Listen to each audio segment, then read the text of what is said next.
เคยไหมครับตื่นมาเช้าวันหนึ่งพร้อมกับความรู้สึกของการขวนขวายความคิดถึงความรู้สึกแห่งวัยเด็กประสบการณ์นอสตาลเจียที่ไม่อาจหวนกลับมาไม่ว่าจะเป็นของเล่นวิดีโอเกมเพื่อนน้อยครอบครัวหรือความรักสดใสมันเป็นความรู้สึกหวานอมขมที่ทำให้เรายิ้มอ่อนๆและบีบหัวใจเราไปในเวลาเดียวกันและสิ่งที่เราทำได้ก็เพียงแค่กอดปลอบใจตัวเองกับหมอนข้างไม่ลุกออกไปไหน และก่อนที่เราจะดำเนินไปมากกว่านี้นี่นะครับวันนี้ผมจะพาทุกคนไปเดินทางข้ามทวีปเพื่อกลับไปหาสมบัติแห่งวัยเด็กของผมกันนะฮะการกลับไทยของผมครั้งนี้เนี่ยก็ไม่ได้ลงทุนกลับมาเพื่อเล่นเกม GBA เฉยๆหรอกแต่ว่าพอได้กลับมาบ้านตัวเองหลังจาก1 ปีเต็มๆมันก็ชวนให้คิดถึงเครื่องเกมเก่าๆที่ไม่ได้พกไปเนเธอร์แลนด์ด้วยมากเลยล่ะผมเชื่อว่าทุกคนเองก็ต่างมีคอนโซลที่เป็นตัวนิยามยึดเหนี่ยวช่วงเวลาของช่วงชีวิตเราแตกต่างกันออกไปในอารมณ์ที่ว่าพอพูดถึงเครื่องเกมนั้นขึ้นมาเนี่ยภาพแห่งวันวานของช่วงเวลานั้นก็จะเด้งขึ้นมาเครื่องเกมทุกเครื่องของผมนั้นมีความหมายกับผมในแต่ละช่วงเวลาของมันมากจริงๆและหนึ่งในนั้นก็คือชั้นประถมกับเครื่องเกม GBA และเกม Harvest Moon Friends of Mineral Town นั่นเองฮะ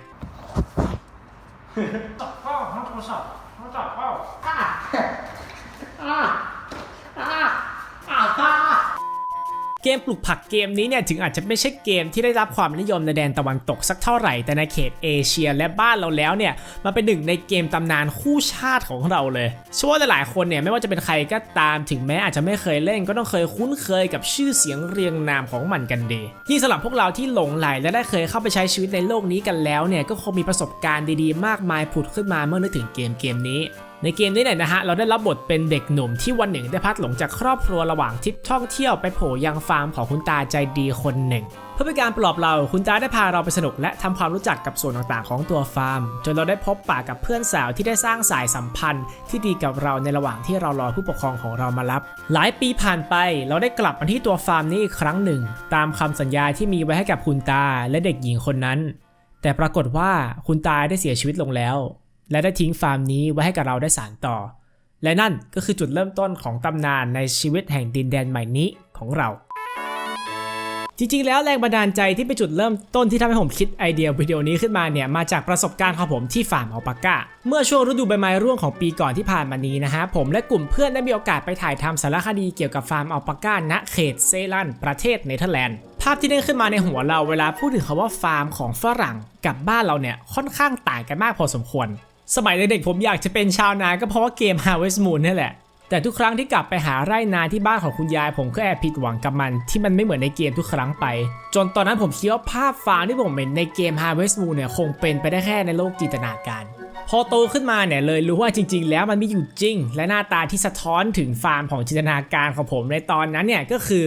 ฟาร์มของฝั่งตะวันตกนี่แหละแต่ถึงแม้ว่าตอนนี้เนี่ยจะได้รู้แล้วว่าฟาร์มในฝันของผมนั้นมีอยู่จริงแต่ความฝันที่อยากจะเป็นชาวนาเนี่ยนั้นก็ขอเก็บไว้เป็นเพียงในเกมจะดีกว่าเพราะในเรื่องของความรู้สึกที่ได้รับแล้วเนี่ย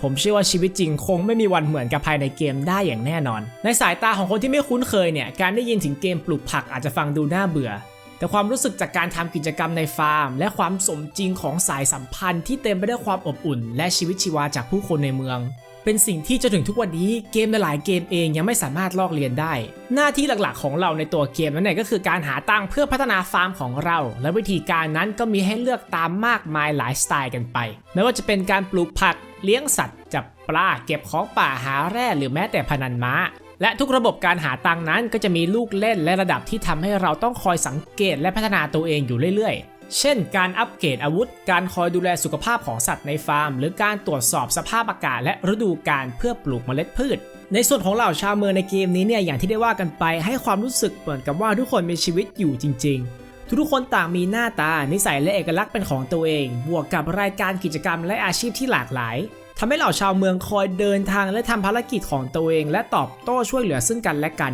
ไม่ว่าจะเป็นอานกับปาปุเละที่มักชวนกันไปเดินเล่นที่น้ำตกทุกเช้า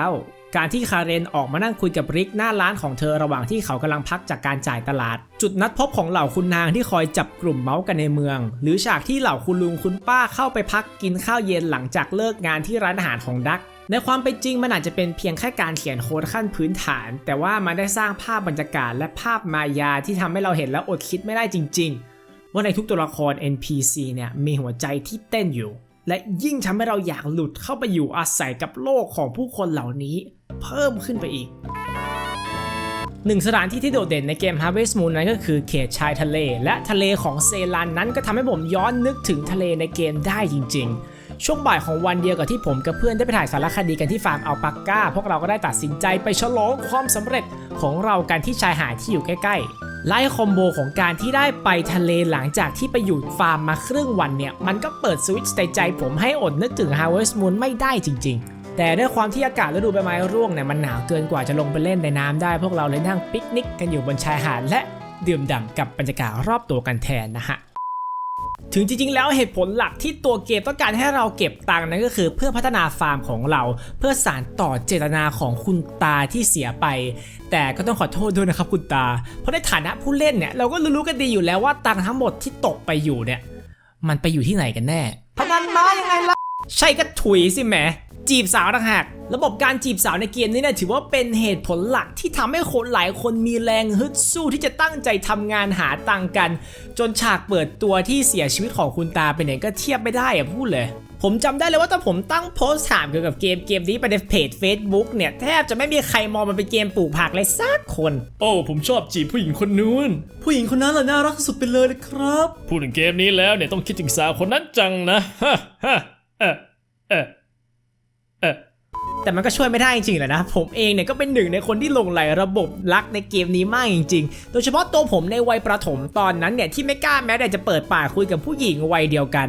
การได้จำลองความรักในเมือง Mineral Town แห่งนี้เนี่ยเป็นการเติมเต็มความแปลกให้กับวัยเด็กของผมในอีกมุมหนึ่งจริงๆเลยอะในบรรดาสาวน้อยทุกคนในเกมเนี่ยผมเชื่อว่าอันดับท็อปๆของหลายๆคนเนี่ยน่าจะเป็นคาเรนในสายตาของผมเนี่ยถึงจะมองว่าเธอสวยก็เถอะนะแต่เธอก็แอบทำตัวลูกคุณหนูดีว่าไปหน่อยผมเลยชอบเลือกจีบป๊อปปูลิซะทุกครั้งไปแต่ครั้งล่าสุดนี้ที่ผมได้กลับไปเล่นใหม่นะฮะผมได้เห็นถึงเสน่ห์ของสาวน้อยร้านอาหารนามว่าอันซึ่งตอนนี้ได้ชิงตำแหน่งที่1ในดวงใจของผมไปเรียบร้อยแล้วและแน่นอนว่าการอยากจะพิชิตใจของสาวงามเหล่านี้เนี่ยก็ไม่ใช่เรื่องง่ายเลยนะฮะเพราะนอกจากจะต้องคอยเอาใจพวกเขาด้วยของขวัญต่างๆอยู่ตลอดแล้วเนี่ยเรายังมีคู่แข่งด้านความรักที่คอยจีบคนรักไปพร้อมๆกับเราอยู่ด้วยความที่ผมเป็นคนที่ชอบจีบป๊อปปูลิอยู่บ่อยเนี่ยผมเลยเกลียดขี้หน้าไอ้ไข่มากเลยแต่มันก็เป็นอารมณ์การเกลียดที่น่าหงุดหงิดนะเพราะลึกๆแล้วจริงๆเนี่ยผมมองว่าพี่แกเป็นตัวละครที่เท่มากแล้วถ้าผมไม่ได้จีบป๊อปปูลิเนี่ยผมคงจะชอบพี่แกไปแล้วแต่ไอเด็กประถมในตัวผมตอนนั้นเนี่ยก็คงไม่มีวันยอมรับความรู้สึกนั้นเด็ดขาดแต่หนึ่งในตัวละครที่ผมไม่ชอบขี้หน้ามากกว่าใครเนี่ยก็คือริกพี่ชายของป๊อปปูลิเนี่ยแหละไม่รู้ดิเห็นหน้าแล้วมันก็แบบyou knowช่วงปีใหม่ที่ผ่านมานี้เนี่ยนอกจากผมจะได้บินกลับบ้านที่เชียงใหม่แล้วผมและครอบครัวก็ยังได้บินลงไปเที่ยวทะเลที่ภูเก็ตกันอีกด้วยหาดแห่งนี้เนี่ยเรียกได้ว่าเป็นบ้านหลังที่2ของครอบครัวของผมเลยก็ว่าได้เพราะมันเป็นประเพณีของบ้านผมที่จะลงบินมาพักที่นี่ทุกๆปีที่เป็นไปได้และพ่อของผมเนี่ยก็รู้จักกับเจ้าของโรงแรมมาเกิน30ปีแล้วด้วยและแน่นอนว่าการมาพักช่วงปีใหม่เนี่ยก็ต้องไม่พลาดการจุดพลุเคาน์ดาวน์ริมชายหาดข้ามปีต้อนรับปีใหม่เทศกาล Firework Festival ริมชายหาดเนี่ยก็เป็นอีกหนึ่งสิ่งที่สะท้อนถึงเทศกาลในตัวเกม Harvest Moon เหนือการมีตัวละครและตัวเมืองที่มีชีวิตชีวาแล้วเนี่ยเหล่าเทศกาลในเกมนี้นี่แหละที่เป็นสิ่งที่เชื่อมทุกอย่างเข้าด้วยกันและตีบวกไปอีก10ในช่วงเทศกาลต่างๆเราได้เห็นผู้คนในเมืองเข้าร่วมสังสรรค์และแสดงความเป็นตัวของตัวเองมันคือโมเมนต์พวกนี้แหละที่ได้เปิดโอกาสให้เราได้รู้จักกับเหล่าตัวละครพวกนี้มากขึ้นและได้เห็นพวกเขาในจังหวะพิเศษและแตกต่างจากชีวิตประจำวันของพวกเขาทั่วไปแล้วถ้าจะพูดถึงความพิเศษแล้วเนี่ยก็ต้องไม่พลาดกลิ่นอายเวทมนต์ที่คอยวนเวียนอยู่ในเกมนี้ไม่ว่าจะเป็นเหล่าผู้ทั้ง7ที่อาศัยอยู่หลังตัวโบสถ์หรือว่าเทพธิดา Harvest Goddess ที่สถิตอยู่ในน้ำตกรวมไปถึงอาวุธต้องสาบที่หลับไหลอยู่ชั้นใต้ดินของถ้ำที่ไม่อาจจะเอื้อมไปถึงได้ง่ายๆพลังเวทและความลึกลับเหนือธรรมชาติเหล่านี้แหละที่ช่วยเพิ่มความแฟนตาซีให้กับตัวเกมและเพิ่มความกระตือรือร้นให้เราอยากค้นหาความลับของตัวเมืองแห่งนี้อยู่ตลอดเวลาและถือว่าเป็นหนึ่งในรายละเอียดเล็กๆน้อยๆที่โรยมาเพื่อทำให้ตัวเกมถูกขึ้นหิ้งเป็นตำนานมาจนถึงทุกวันนี้เลยก็ว่าได้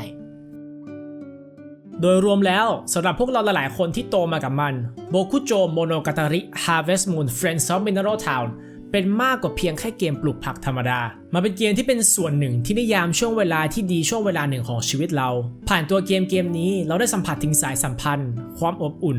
การจำลองชีวิตในดินแดนแห่งจินตนาการ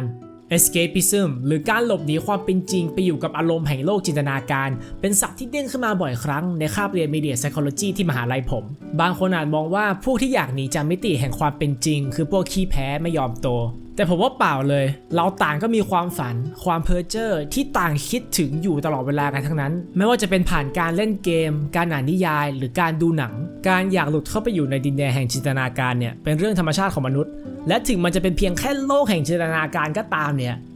ในช่วงขณะนั้นมันราวกับว่าเวลาได้หยุดลงและทำให้เราลืมเรื่องราวต่างๆในโลกแห่งความเป็นจริงไปได้เลยจนพอเรารู้ตัวอีกทีแสงของพระอาทิตย์ก็ได้ลอดเข้าผ่านหน้าต่างห้องเรามาเราได้วาร์ปข้ามเวลามากับเช้าอีกวันหนึ่งและพร้อมที่จะกลับไปใช้ชีวิตในโลกแห่งความเป็นจริงอีกครั้งผมเคยได้ยินคำพูดหนึ่งนะครับผมที่กล่าวไว้ทำนองว่า The man who you become depends on the book you choose to read หรือก็คือคนที่คุณจะเป็นเนี่ยขึ้นอยู่กับหนังสือที่คุณเลือกที่จะอ่านใจความสำคัญของบทพูดนี้นะฮะก็คือการเลือกอ่านหนังสือเล่มหนึ่งเนี่ยมันมีอิทธิพลต่อมุมมองและการพัฒนาความคิดของเรามากแล้วหนังสือแต่ละเล่มเนี่ยก็มีอิทธิพลต่อเราแตกต่างกันออกไปและได้หลอมเราให้กลายเป็นคนที่เราเป็นจนถึงทุกวันนี้และผมก็คิดว่ามันจริงมากๆนะแต่สำหรับผมเนี่ยคอนเซปต์นี้มันไม่ได้ติดอยู่แค่ที่หนังสือหรอกมันจะสามารถเป็นหนังเพลงรายการทีวีหรือแม้แต่วิดีโอเกมก็ได้เช่นกันและผมเนี่ยก็ไม่อยากจะพูดให้มันดูเวอร์วังไปมากกว่านี้หรอกนะแต่ว่า Harvest Moon Friends of Mineral Town เนี่ยมีอิทธิพลต่อวัยเด็กของผมในระดับนั้นเลยจริงๆอ่ะก็นั่นแหละนะครับผมวิดีโอนี้โอ้โหเริ่มทำมากันตั้งแต่ช่วงเดือนมกราตอนนี้เดือนมีนาแล้วโคตรนานผมว่ามันน่าจะเป็นวิดีโอบน YouTube ของผมที่ใช้เวลาทำตัดต่อเขียนบททุกอย่างรวมกันเนี่ยนานที่สุดแล้วนะฮะแล้วก็อย่างที่เห็นจากอาร์ตภาพนะฮะวิดีโอนี้เนี่ยเป็นวิดีโอที่ผมลองของใหม่ลองทดสอบอะไรใหม่ๆเยอะมากนะครับผมก็ถ้าชอบไม่ชอบยังไงเนี่ยก็บอกกันมาด้วยนะครับการได้ให้ข้อมูลรีวิวและมุมมองของผมต่อวิดีโอเกมและการ์ตูนบวกกับการท่องเที่ยวไปในตัวด้วยเนี่ยเป็นหนึ่งในสิ่งที่ผมอยากให้ประสบความสำเร็จและผมตั้งเป้าไว้ตั้งแต่2 ปีที่แล้วนะฮะคือแน่นอนว่าวิดีโอนี้เนี่ยก็แทบไม่ได้เที่ยวอะไรหรอกก็แค่โชว์ฟุตเทจเก่าๆที่ผมเก็บมาจาก iPhone ประสบการณ์ต่างๆแล้วก็เอามารวมกันให้เป็นเนื้อเรื่องนะครับผมแต่ผมก็อยากให้มันเป็นจุดเริ่มต้นของอะไรที่มันยิ่งใหญ่กว่านั้นนะฮะพูดอย่างเท่ฉะนั้นนี่นะครับถ้าทุกคนชอบในวิดีโอแนวนี้เนี่ยและอยากให้ผมทำมันไปเรื่อยๆเนี่ยก็ฝากกดแชร์กันด้วยนะฮะนานๆผมจะมาขอแบบนี้ทีนะแต่ว่าแน่นอนว่าคอนเทนต์ที่จะประสบความสำเร็จได้เนี่ยก็ต้องมีคนดูที่คอยสนับสนุนอยู่นะครับผมฉะนั้นถ้าผมจะทำมันต่อไปได้เนี่ยผมก็ต้องการความช่วยเหลือจากทุกคนจริงๆนะฮะก็ขอบคุณทุกคนจริงๆนะครับผมที่คอยติดตามกันนะฮะแล้วเจอกันใหม่ในคลิปหน้าครับเอาเป็นว่าตอนหน้าตอนไหนเราจะทำอะไรกันต่อติดตามช่วงได้ใหม่สำหรับตอนนี้สวัสดีครับ